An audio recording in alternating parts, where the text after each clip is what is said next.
Welcome back to physics forum. आज का video vector पे बेस्ड है। वेक्टर के पिछले वीडियो में हम लोगों ने क्रॉस प्रोडक्ट पे बेस्ड थ्योरी को डिस्कस किया था। आज के वीडियो में हम लोग क्रॉस प्रोडक्ट पे बेस्ड प्रॉब्लम को डिस्कस करेंगे। आज के वीडियो के लिए मैंने 9 डिफरेंट टाइप्स ऑफ प्रॉब्लम्स को पिक किया है इस कॉन्सेप्ट को एक्सप्लेन करने के लिए। तो इस कॉन्सेप्ट को समझने के लिए इस वीडियो को एंड तक देखिएगा। But before I start, don't forget to like, share and subscribe to my channel. So with this let's get started. तो हम लोग का जो फर्स्ट प्रॉब्लम है वो कुछ इस तरीके से है। Vector A is given by i cap plus 2j cap minus k cap and vector B is given by 2i cap minus j cap plus k cap. तो हमें a क्रॉस b का वैल्यू बताना है और इसका जो magnitude होगा उसको बताना है। ठीक है, तो हम लोग कैसे अप्रोच करेंगे? तो हमने देखा था कि a क्रॉस b जो होता है ना, a क्रॉस b को हम डिटरमिनेंट फॉर्म में लिख सकते हैं, राइट। और तरीका क्या था लिखने का, है ना, यहाँ पे आई cap j cap k cap लिखेंगे, राइट। अब पहले ए एक्स, ये जो फॉर्म था ये था a x a y a z और फिर b x b y b z, right, ये फॉर्म था।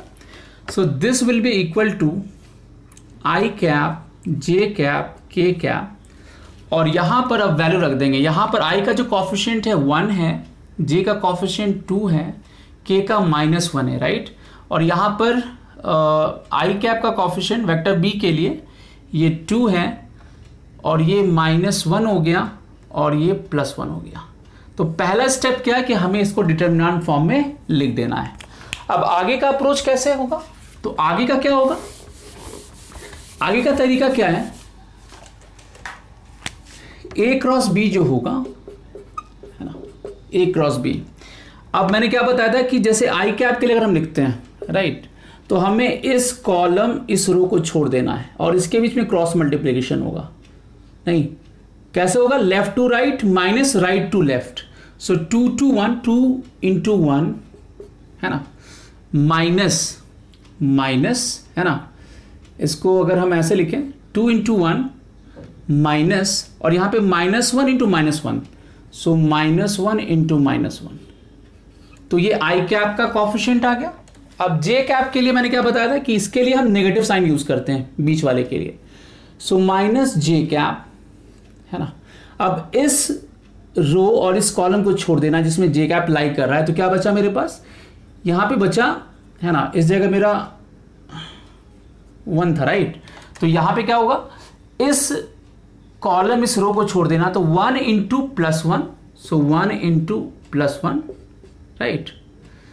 और यहां पे क्या करेंगे, -1 into 2, नहीं, तो पहले यहां पे बीच वाले के लिए जे कैप के लिए नेगेटिव साइन लगाना है और फिर क्रॉस मल्टीप्लिकेशन करना है उस रो कॉलम को छोड़ के जिसमें जे कैप लाई कर रहा है। मतलब यहां पर फर्स्ट थर्ड के बीच में होगा और लेफ्ट टू राइट 1 to 1 और माइनस, फिर -1 to 2 करेंगे, राइट। फिर के कैप, तो के कैप इस कॉलम इस रो में लाई कर रहा है तो इस दोनों के बीच में होगा क्रॉस मल्टीप्लिकेशन। सो 1 into -1 माइनस 2 into 2, राइट। तो ये हो गया मेरा, ठीक है। तो मेरा जो यहाँ पे वैल्यू होगा कितना आ जाएगा? अब ये वैल्यू हम निकाल सकते हैं, तो कितना हो जाएगा, ये आई कैप हो गया, सो 2 और ये पॉजिटिव वैल्यू दे देगा तो -1 हो जाएगा। नहीं, -1 पॉजिटिव वैल्यू होगा, फिर -j कैप, यहाँ पे करेंगे तो 1 हो जाएगा और ये नेगेटिव वैल्यू है 2 into -1 और फिर ये माइनस के साथ ये पॉजिटिव वैल्यू देगा। फिर यहाँ आते हैं k कैप, ये -1 हो गया और -4 हो गया, राइट। तो यहाँ से वैल्यू आ गया i कैप और ये कितना आ जाएगा, -3j कैप, है ना, और ये -5k कैप। तो ये a क्रॉस b का वैल्यू आ गया। यहाँ पे कैलकुलेशन थोड़ा ध्यान से रखना है, ठीक है। तो ये वैल्यू आई कैप -3j कैप और -5k कैप आ गया ये वैल्यू, ठीक है। तो अब इसका मॉडुलस पूछा गया, तो a क्रॉस b का वैल्यू ये हो गया। अब इसका मॉडुलस क्या होगा a क्रॉस b का? तो a क्रॉस b भी तो कोई एक वेक्टर है ना, तो ये यहां पर ये इसका क्या हो गया, ये x कॉम्पोनेंट हो गया। नहीं, इसको हम x कॉम्पोनेंट अगर देखें a क्रॉस b का मॉडुलस, तो इसका x कॉम्पोनेंट कितना हो गया, 1, नहीं। सो रूट अंडर इसका जो भी होगा, लेट्स से ये वेक्टर सी बोले हम, तो सी का मॉडुलस तो क्या लिखेंगे, सी एक्स स्क्वायर प्लस सी वाई स्क्वायर प्लस सी जेड स्क्वायर। तो यहाँ पर सी एक्स अगर देखा जाए तो इसका कॉफिशिएंट 1 हो गया, सी वाई देखा जाए तो ये -3 हो गया, और सी जेड देखा जाए तो -5 हो गया, right. So this comes to be 1 + 9 + 25, right. So this comes to be how much, this is √35। तो a क्रॉस b का जो वैल्यू हुआ वो i cap -3j cap plus -5k cap हो गया, और जो मॉडुलस होगा √35 हो गया, ठीक है। तो फर्स्ट प्रॉब्लम हमारा बहुत सिंपल था, ठीक है। अब हम लोग मूव करते हैं सेकेंड प्रॉब्लम की तरफ, राइट।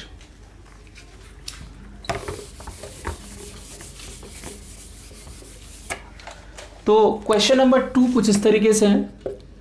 मॉडुलस ऑफ a मेरा 3 यूनिट है, मॉडुलस ऑफ b जो है ये 4 यूनिट है, राइट।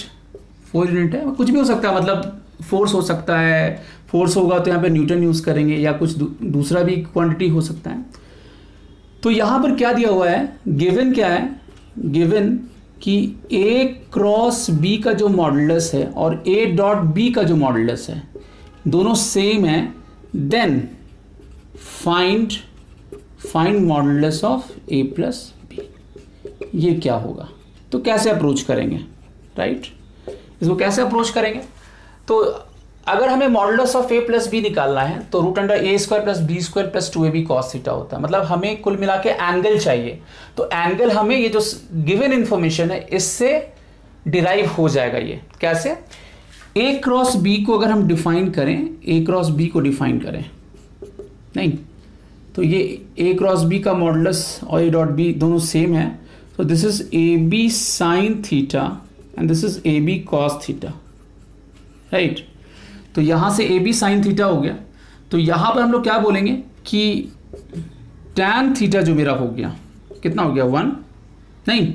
सो यहां से जो थीटा होगा मेरा कितना हो जाएगा 45 डिग्री हो जाएगा, राइट। तो अगर ये कंडीशन दिया हुआ है तो थीटा का वैल्यू मेरा 45 डिग्री हो गया। अब यहां से वैल्यू कैलकुलेट कर सकते हैं, राइट। तो यहां से modulus of a plus b जो होगा वो कितना हो जाएगा, modulus of a plus b by definition ये क्या होगा, √a² plus b² plus 2ab cos theta हो जाएगा, राइट। तो यहां से जो वैल्यू होगा ये √a², तो a² में मेरा कितना हो गया 3² plus 4² plus 2 × 3 × 4 into cos 45 degree, और cos 45 कितना होता है 1/√2 होता है। तो यहाँ पे 9 + 16 और ये 24 × 1/√2 हो गया, नहीं। तो इसको फर्दर हम लोग सिंप्लीफाई करें, नहीं तो ये वैल्यू कितना आ जाएगा, ये आ गया √125, और यहाँ पर रैशनलाइज कर लें, √2/√2 कर लें, √2 से मल्टीप्लाई कर लें और √2 से डिवाइड कर लें, राइट। तो ये 12√2 आ जाएगा, नहीं। सो ये वैल्यू आ जाएगा 12√2। So modulus of a plus b का जो वैल्यू आएगा कितना आएगा 25, √25 प्लस 12√2, राइट। तो ये भी प्रॉब्लम सिंपल था, जो बेसिक डेफिनेशन था क्रॉस प्रोडक्ट का, डॉट प्रोडक्ट का, उसको यूज करते हमने कैलकुलेट कर लिया। तो ये हमारा सेकेंड प्रॉब्लम हो गया। हम लोग मूव करते हैं थर्ड प्रॉब्लम की तरफ।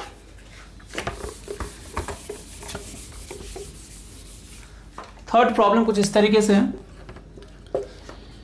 वेक्टर a जो है that is given bye i cap plus 2j cap plus 3k cap, and vector b is given by 2i cap plus cj cap plus 6k cap. तो हमें बताना है find value of c such that a is parallel to b, ठीक है। तो ये property हमने देखा था, राइट। तो ये प्रॉपर्टी क्या कहता है, हमने क्रॉस प्रोडक्ट की जो प्रॉपर्टीज देखी थी उसमें ये हमने डिस्कस किया था कि अगर दो vector A and b parallel है तो दोनों का जो भी कोफिशिएंट होगा, कॉरेस्पॉन्डिंग कोफिशिएंट, जैसे इसका जो एक्स कंपोनेंट होगा, इसका जो एक्स कंपोनेंट होगा, इसका जो रेशियो होता है वो कांस्टेंट होता है, राइट। तो इसको यूज करते हम लोग बना सकते हैं। तो क्या लिखेंगे यहाँ पे, इसका कोफिशिएंट 1 हो गया, 1 / 2 है ना। यहाँ पे 2 डिवाइडेड बाई सी और यहाँ पे क्या होगा 3 डिवाइडेड बाई 6। तो क्लियर है, यहाँ से जो सी का वैल्यू आएगा कितना आ जाएगा 4 आ जाएगा। सिंपल। तो ये हमारा थर्ड प्रॉब्लम हो गया। ठीक है, अब हम लोग मूव करते हैं फोर्थ प्रॉब्लम की तरफ। तो फोर्थ प्रॉब्लम कुछ इस तरीके से है, वेक्टर ए जो है that is given by i cap plus 2j cap minus k cap and vector b is equal to 2i cap minus j cap plus k cap. ठीक है, तो ये वेक्टर, दो वेक्टर दिया हुआ है, हमें बताना है unit vector. Find unit vector perpendicular to both a and b। ये भी कॉन्सेप्ट हमने डिस्कस किया था थ्योरी में, क्रॉस प्रोडक्ट की थ्योरी में।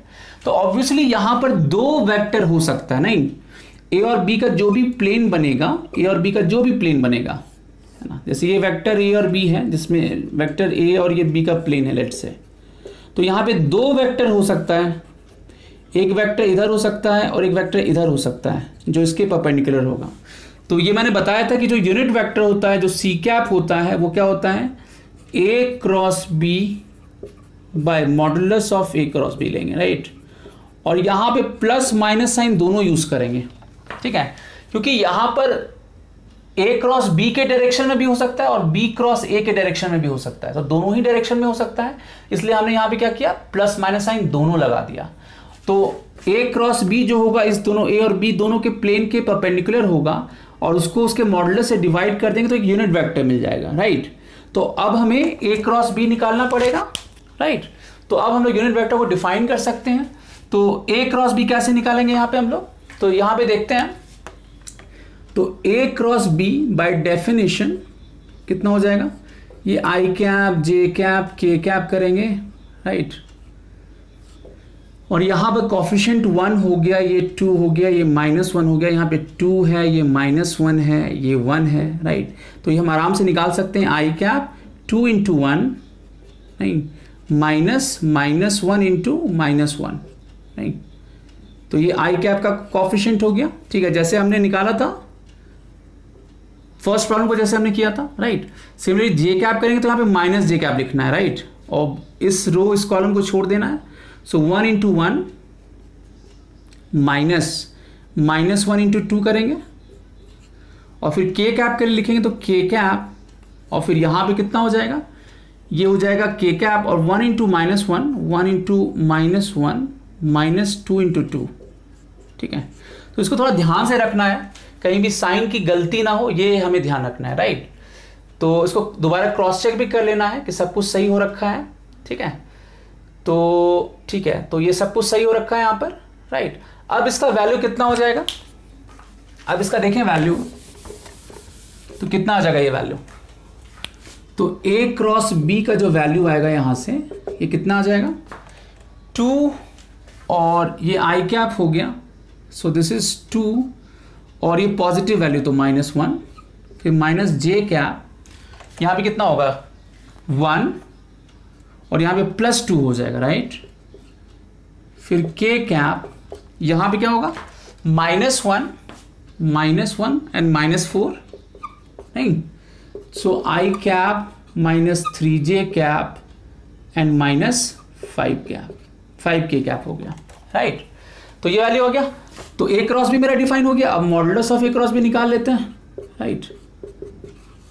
तो ये सब ऑलरेडी कैलकुलेट कर चुके हैं, फर्स्ट प्रॉब्लम हमने ऐसा ही कुछ किया था, बट यहाँ पर क्वेश्चन थोड़ा सा डिफरेंट था उससे। हमें यहाँ पे यूनिट वेक्टर बताना था perpendicular to both the vectors. तो यहाँ पे 1 स्क्वायर, ये -3 का होल स्क्वायर हो गया, ये -5 का होल स्क्वायर हो जाएगा, तो ये √35 हो गया। ठीक है, तो अब जो यूनिट वेक्टर होगा which is perpendicular to both the vectors, वो कितना हो जाएगा, इसलिए जो सी कैप होगा, सी कैप जो होगा वो होगा I cap -3j cap -5 cap by √35, और यहां पर हम लोग प्लस माइनस साइन दोनों लगा देंगे, राइट। क्लियर है, तो ये हमारा हो गया फोर्थ प्रॉब्लम। ठीक है, अब हम लोग मूव करते हैं फिफ्थ प्रॉब्लम की तरफ।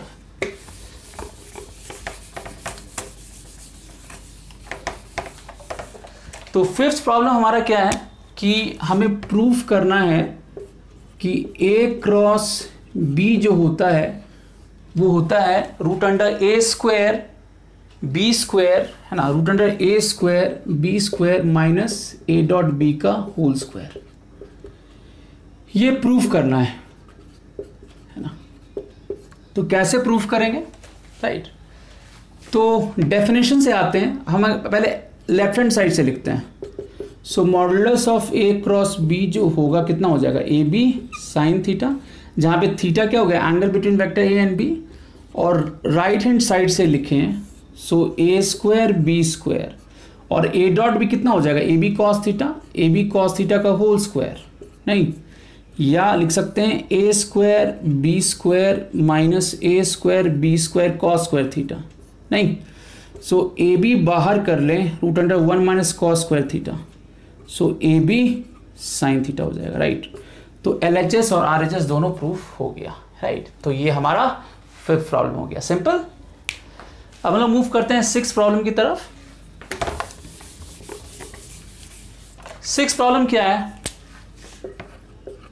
हमें find area of parallelogram whose diagonals are given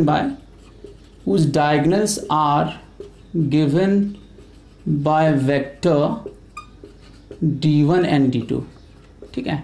तो हमें पैरेललोग्राम का एरिया ऑलरेडी पता है, that was a cross b, लेकिन वहां पर a और b जो था वो दोनों साइड्स होता था पैरेललोग्राम का, बट यहाँ पे डायगोनल्स दिया हुआ है, तो डायगोनल्स के टर्म में हम लोग कैसे निकालेंगे, ठीक है। तो हमें सबसे पहले उस रिजल्ट को यूज करना पड़ेगा जिसको मैंने अपने थ्योरी वाले वीडियो में ऑलरेडी डिस्कस कर रखा है।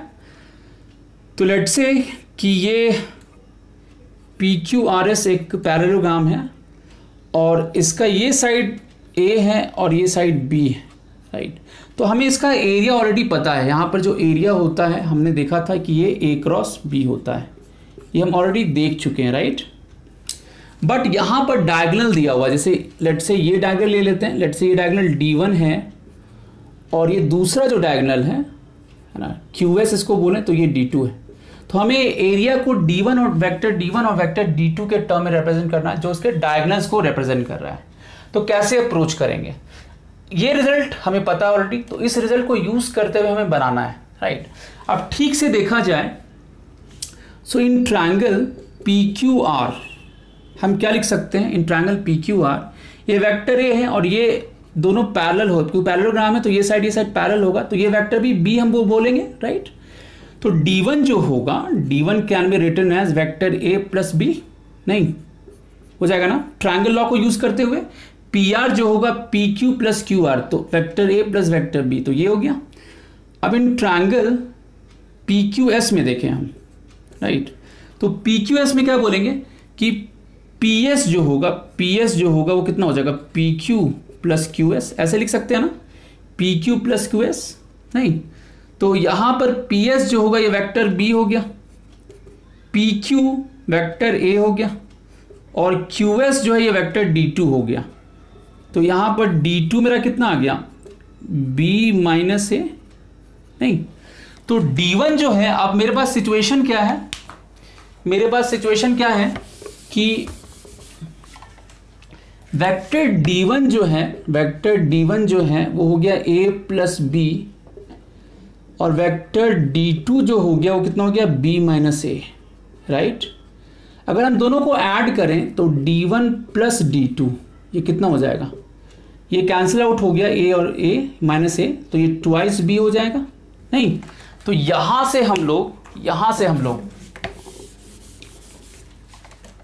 तो यहां पर हमने दोनों को ऐड कर दिया, ये 1 है ये 2 है, तो यहां पे हमने 1 प्लस 2 किया, राइट, 1 प्लस 2 किया। तो यहां से B मेरा कितना आ जाएगा, D1 प्लस D2 बाई 2 होगा। अच्छा, अब 1 माइनस 2 अगर हम 1 माइनस 2 करें तो देखिए यहां पे क्या होगा, ट्वाइस A हो जाएगा, नहीं, यहां पे होगा D1 माइनस D2 हो जाएगा, है ना, और यहाँ पे ट्वाइस A हो जाएगा, ये B भी कैंसिल आउट हो जाएगा, ये ट्वाइस A हो जाएगा। तो यहाँ से A जो होगा कितना होगा, D1 माइनस D2 बाई 2 होगा, नहीं। अब दोनों जो दोनों साइड जो था मेरा ए और बी, हम लोग उसको डायगोनल के टर्म में रिप्रेजेंट कर सकते हैं इस तरीके से। और हमें पता है इसका जो एरिया होगा, एरिया जो होगा पैरेललोग्राम का, वो कितना हो जाएगा, वो हो जाएगा modulus of A cross b. और अब इसको डायगोनल के टर्म में लिख सकते हैं, तो ये कितना हो गया, ए हो गया d1 minus d2 by 2 cross d1 plus d2 by 2 होगा। अब इसको एक्सपैंड कर लें हम, नहीं तो यहां से अगर इसको एक्सपैंड कर लें, राइट, इसको एक्सपैंड कर लें तो क्या होगा, यहां पर ये जो 4 है इसको बाहर कर लेते हैं, राइट। सो इसको हम बाहर कर लें, इसको हम बाहर कर लें 1/4 और इसको एक्सपैंड करें, तो कुल मिला के एक्सप्रेशन ये आ गया d1 माइनस d2, है ना, क्रॉस d1 प्लस d2 ए, नहीं तो ऐसा एक्सप्रेशन आ गया। अब इसको फर्दर हम एक्सपैंड करें तो क्या लिख सकते हैं, 1/4, है ना, d1 cross d1, d1 cross d1, फिर d1 क्रॉस d2, ऐसे एक्सपैंड कर सकते हैं हम लोग क्रॉस प्रोडक्ट की प्रॉपर्टी से, d1 cross d1, d1 cross d2, ये सब हम लोग डिस्कस कर चुके हैं थ्योरी वाले वीडियो में। So minus d2 cross d1, है ना, and minus d2 cross d2, ठीक है। ठीक से देखा जाए तो ये नल वेक्टर दे देगा और ये भी नल वेक्टर दे देगा, तो बचा d1 cross d2। So this is effectively 1/4, है ना, d1 क्रॉस d2, है ना, और माइनस d2 क्रॉस d1 है तो इसको हम फ्लिप करके प्लस d1 क्रॉस d2 लिख सकते हैं, नहीं। So minus d2 cross d1 को प्लस d1 क्रॉस d2 लिख सकते हैं, तो ये ट्वाइस हो जाएगा ना, ये 2 टाइम्स हो जाएगा, तो इफेक्टिवली कितना हो जाएगा, जो मेरा एरिया आया कितना आ गया, d1 क्रॉस d2, है ना, ये 2 टाइम्स आ जाएगा, बाय 2 आ जाएगा, नहीं बाय 2। तो मतलब अगर हमें डायगोनल के टर्म में लिखना है, एरिया को डायगोनल वेक्टर के टर्म में लिखना है, तो वो कितना हो जाएगा, d1 क्रॉस d2 बाई 2 हो जाएगा, ठीक है। क्लियर है, सिंपल। तो ये हमारा हो गया 6 नंबर प्रॉब्लम। अब हम लोग मूव करते हैं अपने 7th प्रॉब्लम की तरफ।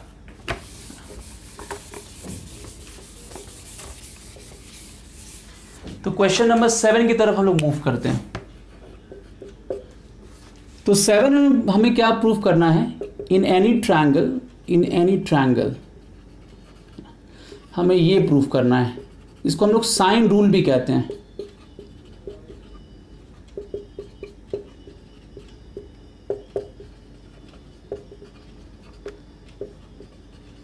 और वेक्टोरली यूज करना, प्रूफ दैट, हाँ प्रूफ वेक्टोरली, है ना, प्रूफ वेक्टोरली साइन रूल को। तो हम लोग कैसे सोचेंगे, तो सबसे पहले तो हमें ट्रायंगल बनाना पड़ेगा, है ना। अगर हमें वेक्टोरली प्रूफ करना है तो सबसे पहले ट्रायंगल बनाना पड़ेगा। तो हम लोग क्या करते हैं, एक क्लोजिंग ट्रायंगल, है ना, इस तरीके से,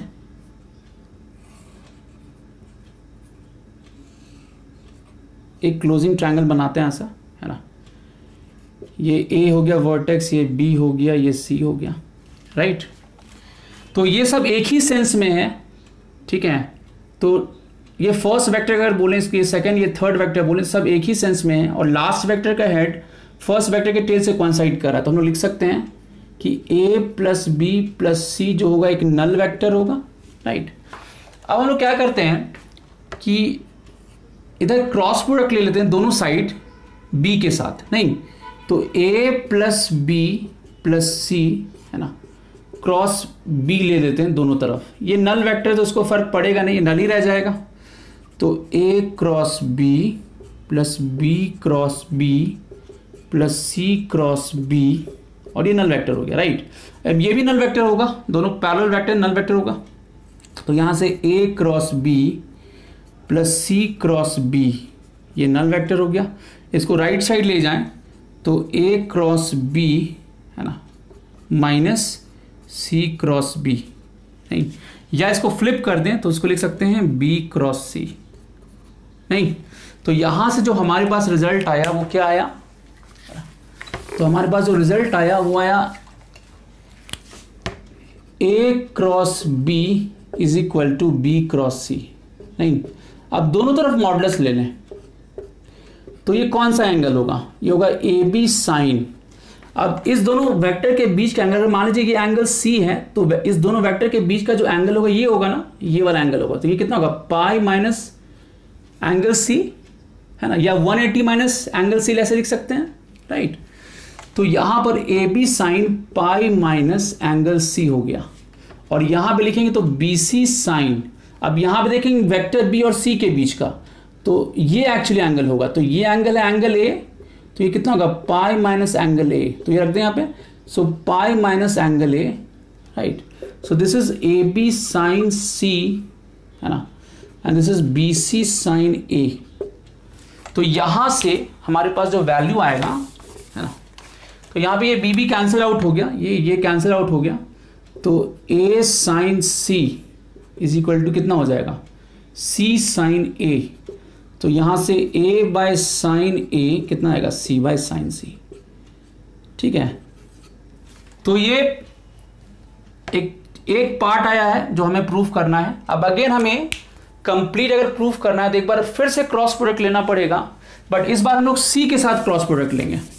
नहीं, जैसे हमने बताया था कि a प्लस बी प्लस सी मेरा नल वेक्टर था, तो अगेन क्या करेंगे, दोनों तरफ हम वेक्टर सी से इस बार मल्टीप्लाई क्रॉस प्रोडक्ट लेंगे, ठीक है। वहां पे हमने इसके पहले वाले स्टेप में हमने वेक्टर बी के साथ क्रॉस प्रोडक्ट लिया था, बट यहां पर वेक्टर सी के साथ क्रॉस प्रोडक्ट लेंगे। तो यहां पर क्या होगा, A cross C plus B cross C plus C cross C. तो हम इमीडिएटली दे सकते हैं कि ये नल वेक्टर हो जाएगा, और यहां से हम देखेंगे तो बी क्रॉस सी मेरा सी क्रॉस ए आ जाएगा, ये उस तरफ जाएगा माइनस ए क्रॉस सी, या इसको लिख सकते हैं सी क्रॉस ए, नहीं। तो अब अगेन यहां पे दोनों तरफ मॉडुलस लें, तो बी क्रॉस सी, है ना, is equal to C cross A आ गया। इन द सेम वे यहां पे लिखेंगे बी सी साइन, ठीक है। अब बी और सी के बीच का एंगल देखा जाए तो वेक्टर बी मेरा इधर है और सी इधर है, राइट। तो ये पाई माइनस ए हो जाएगा, तो पाई माइनस एंगल ए, और C और A के बीच में देखा जाए तो C वेक्टर मेरा इधर है और A इधर है, तो ये एंगल B है, तो C और A के बीच का एंगल क्या होगा, पाई माइनस एंगल B होगा। नहीं, ये भाई यहां पे रख दें, तो CA sine pi minus angle B, नहीं। तो यहां से देखें तो BC sine A and CA sine B, तो यहां पर क्या होगा, C मेरा कैंसिल आउट हो गया, तो यहां पर b by sine B, A by sine A. अब पहला जो रिजल्ट आया था ये 2 और ये 3, दोनों को कंबाइन कर लें। सो कंबाइनिंग 2 एंड 3 हम लोग लिख सकते हैं a by sine A is equal to b by sine B is equal to c by sine C, नहीं, इसी को लोग साइन रूल भी कहते हैं, ठीक है। तो इस तरीके से प्रूफ हो गया, राइट। तो ये हमारा हो गया क्वेश्चन नंबर 7। अब हम लोग देखते हैं क्वेश्चन नंबर 8।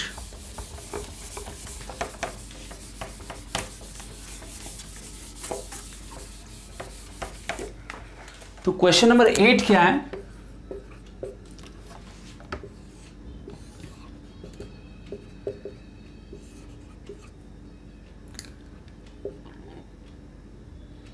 एक पॉइंट P है ना, इसका जो है कोऑर्डिनेट दिया हुआ है 1 2 3, और एक दूसरा पॉइंट Q है, इसका कोऑर्डिनेट है 2 3 4, है ना। इस पॉइंट पे एक फोर्स लगता है F, है ना, और इस फोर्स का जो वैल्यू है वो है 3i cap plus 4j cap plus 5k cap Newton, है ना। तो हमें क्या बताना है, इस पॉइंट Q पे ये फोर्स लग रहा है, हमें इस फोर्स का टॉर्क बताना है पॉइंट P के अबाउट, है ना। So find torque of F about, है ना, अबाउट पॉइंट P। तो यहां पर जो पॉइंट P है वो ओरिजिन ना होकर कोई दूसरा पॉइंट है, तो इस टाइप के क्वेश्चन को कैसे अप्रोच करेंगे। अब देखिए इसको कैसे लिखेंगे हम लोग, है ना। हमें क्या चाहिए, हमें टॉर्क चाहिए अबाउट पॉइंट P। तो हम लोग क्या लिखेंगे कि position vector of point Q जहां पर फोर्स लग रहा है ना, with respect two point P and cross F, ये लिखने का तरीका है। अगर मान लीजिए यही पॉइंट P ओरिजिन होता तो क्या होता, सीधे RQ हो जाता। नहीं, यहां पर लेट से कि ये पॉइंट, अगर ये पॉइंट P ना हो के ओरिजिन होता तो सीधे RQ क्रॉस F करते। बट अगर इसके अलावा कोई भी दूसरा पॉइंट हो तो लिखने का तरीका ये होगा कि position vector of Q with respect two point P। इसको पढ़ने का तरीका यही है, position vector of Q with respect two point P। तो अब बाय डेफिनेशन को क्या बोलेंगे, RQP जो होगा ये होगा RQ माइनस RP, नहीं क्रॉस F। तो ये हो गया position vector of Q with respect two point P। तो इस तरीके से हम लोग कैलकुलेट कर सकते हैं इसको, है ना। एक्चुअली हम लोग ये वेक्टर देख रहे हैं, ठीक से देखा जाए तो हम ये PQ वेक्टर देख रहे हैं, तो हम सीधे PQ भी लिख सकते हैं, मतलब इस चीज को हम लोग PQ भी लिख सकते हैं। नहीं तो PQ जो होगा बेसिकली क्या होगा,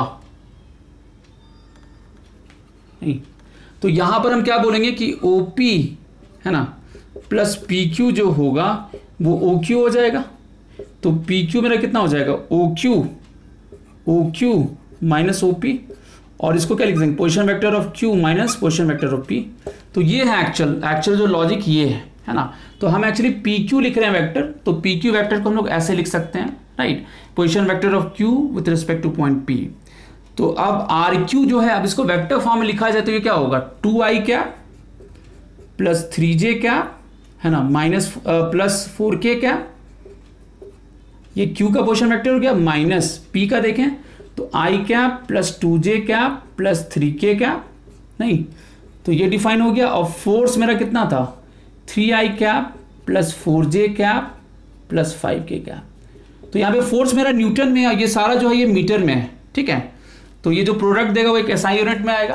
तो अब कुल मिला के देखें तो इसको निकालें वेक्टर सब्ट्रैक्ट करके, तो ये i कैप हो जाएगा, 3 माइनस 2 करेंगे तो ये j कैप हो जाएगा, 4 माइनस 3 करेंगे तो ये k कैप हो जाएगा, नहीं ये हो जाएगा।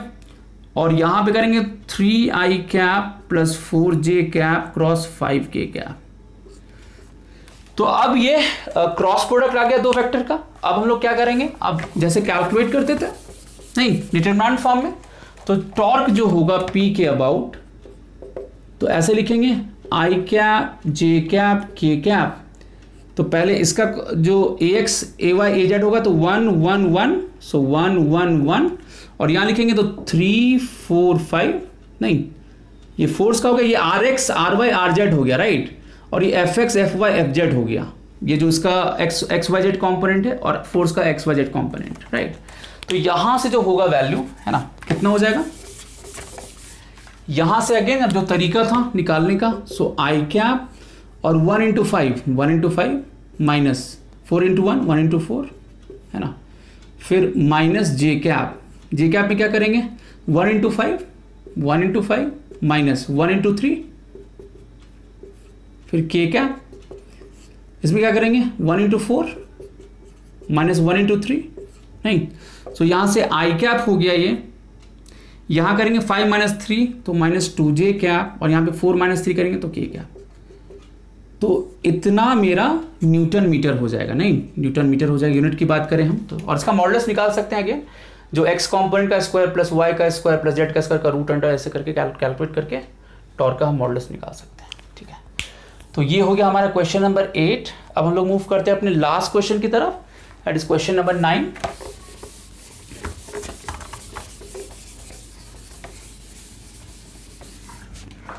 क्वेश्चन नंबर 9 जो है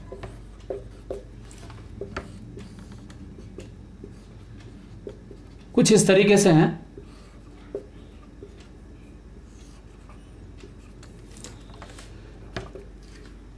ट्वेल्थ में एक टॉपिक है magnetic field and motion of charge particle in magnetic field and electric field, तो उस पर बेस्ड है ये। हालांकि यहाँ पर हमें वेक्टरली से देखना है, ठीक है।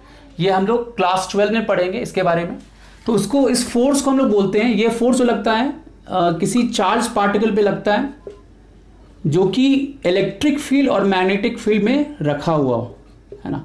तो उस पर जो कंबाइंड फोर्स लगता है इतना होता है, जिसको हम वेक्टर फॉर्म में ऐसे लिख सकते हैं, लॉरेंज फोर्स इसको कहते हैं, लॉरेंज फोर्स है ना, इसका नाम है। तो ये अगर किसी चार्ज पार्टिकल को हम इलेक्ट्रिक फील्ड और मैग्नेटिक फील्ड में रखें, एक मूविंग चार्ज को रखेंगे, तो उस पर जो टोटल जो फोर्स काम करता है वो इतना काम करेगा, q E plus Q we cross b. यहाँ पर ई इलेक्ट्रिक फील्ड हो गया, है ना, इलेक्ट्रिक फील्ड हो गया, और बी जो है वो मैग्नेटिक फील्ड हो गया। ठीक है, अब यहां पर जो इलेक्ट्रिक फील्ड है ये प्रॉब्लम में दिया हुआ है, अगर x y z coordinate system ऐसा है तो इलेक्ट्रिक फील्ड जो है वो एक्स के अलॉन्ग काम कर रहा है, मैग्नेटिक फील्ड वाई के अलॉन्ग काम कर रहा है। ठीक है, क्यू जो है वो चार्ज का जो भी मैग्नीट्यूड है वो हो गया, है ना, क्यू का, और क्यू को हालांकि प्रॉपर साइन के साथ हम लोग यूज करेंगे, बट जैसे यहाँ पे हमें पॉजिटिव चार्ज को लेना है, राइट, तो पॉजिटिव चार्ज है तो यहाँ साइन पॉजिटिव ही रह गया यहाँ पर। तो इलेक्ट्रिक फील्ड इस तरफ डायरेक्टेड है, मैग्नेटिक फील्ड इस तरफ डायरेक्टेड है। तो क्वेश्चन ये है कि एक पॉजिटिव चार्ज पार्टिकल को किस मिनिमम स्पीड के साथ फेंके और किस डायरेक्शन में फेंके जिससे रिजल्टेंट फोर्स जो हो ये 0 आए। ठीक है, तो क्वेश्चन मेरा क्या है कि with what minimum speed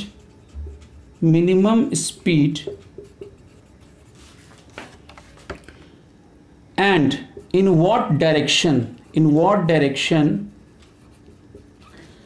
a positive charge q is thrown such that resultant force on it is 0.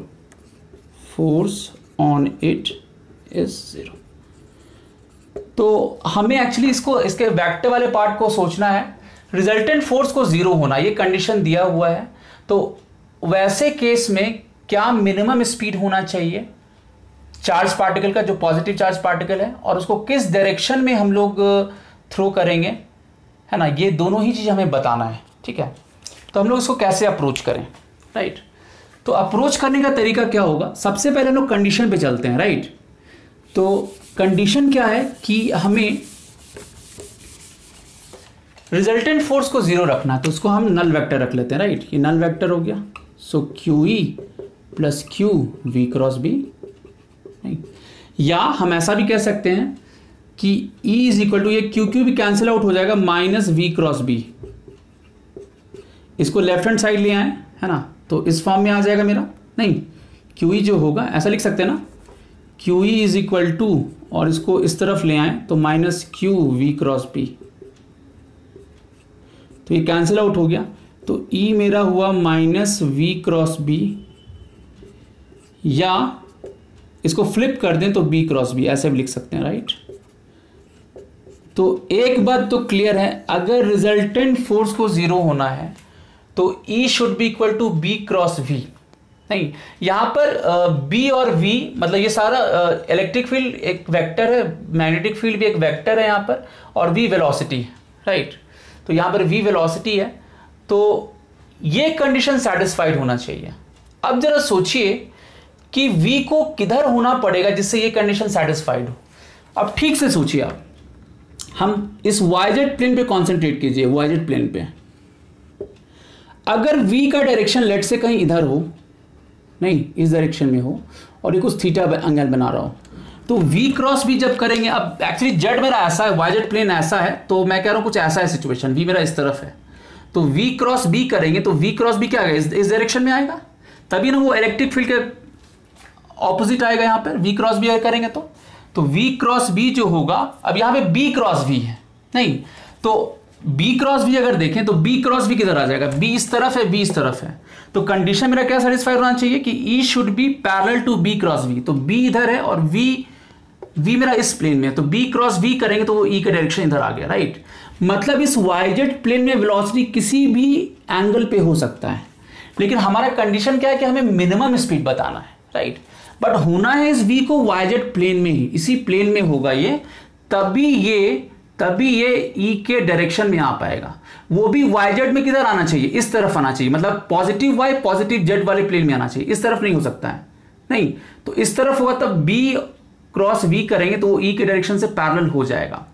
तो यहां पर दोनों तरफ मॉडुलस ले लें हम, तो मॉडुलस B क्रॉस V अगर इस दोनों के बीच का एंगल थीटा है तो बी वी साइन थीटा करेंगे, राइट। और ये मेरा ई हो गया, राइट। तो e is equal to b v sine theta हो गया, नहीं। तो हमें वी चाहिए, तो वी यहां से क्या होगा, e by b sine theta होगा, राइट। तो v जो होगा e by b sine theta होगा। अब हमें यहां सोचना है v को मिनिमम होने के लिए, अब यहां पे e और b कांस्टेंट है, मतलब मैग्नीट्यूड इसका कांस्टेंट है, ठीक है। तो यहां पे साइन थीटा को मैक्सिमम होना पड़ेगा, ये डिनोमिनेटर में, तो इसका वैल्यू जितना ज्यादा होगा v का वैल्यू उतना ही कम होगा। तो इसका मैक्सिमम वैल्यू कितना हो सकता है, 1। तो v मिनिमम होगा e by b at sine theta is equal to 1 या theta is equal to 90 degree.